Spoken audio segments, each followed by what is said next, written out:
ఒక్కొక్క ఇటుకని పేరిస్తే గోడ ఎలాగైతే అవుతుందో, అలాగే రోజు నువ్వు పడే చిన్న చిన్న కష్టాలే ఒకరోజు పెద్ద విజయాన్ని సాధిస్తాయి. నమస్తే పీపుల్. ఈరోజు కూడా పెద్ద ప్లాన్ ఏం లేదు. Simple routine, strong discipline. పొద్దున్నే షూస్ వేసుకొని హెడ్ ఫోన్స్ పెట్టి జిమ్కి వచ్చేసా. సేమ్ జిమ్, సేమ్ మెషిన్స్, కానీ ఎఫర్ట్ మాత్రం ఎవ్రీడే న్యూ.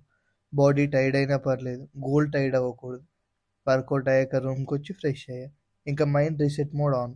జిమ్లో ఎనర్జీ స్పెండ్ చేశాక బ్రెయిన్కి వర్క్ ఇవ్వాలి కదా మరి. ల్యాప్టాప్ ఓపెన్ చేసి కోడింగ్ ఛానల్లో వీడియో అప్లోడ్ చేశా. ఒక్కో వీడియో అప్లోడ్ చేయడం అంటే జస్ట్ కంటెంట్ కాదు, టైం, ఎఫర్ట్, పేషెన్స్ మొత్తం ఉండాలి. నేర్చుకుంటే నేర్పాలి, నేర్పించాక మళ్ళీ నేర్చుకోవాలి. ఇంకా నా వర్క్ కంప్లీట్ అయ్యాక సింపుల్ డిన్నర్ చేశా. హెవీ ఫుడ్ కాదు, హెవీ థాట్స్ కూడా కాదు, జస్ట్ బాడీకి ఫీల్, మైండ్కి కామ్. డిన్నర్ అయ్యాక పాకెట్లో ఫోన్ పెట్టేసి డైలీ స్టెప్ కౌంట్ ఫినిష్ చేయడానికి వాకింగ్కి వచ్చేసా. నిన్నటి మన పొడుపు కథకు ఆన్సర్ నీడ, షాడో. ఇక ఇవాళ పొడుపు కథ, తల ఉంది కానీ మెదడు లేదు ఏంటది.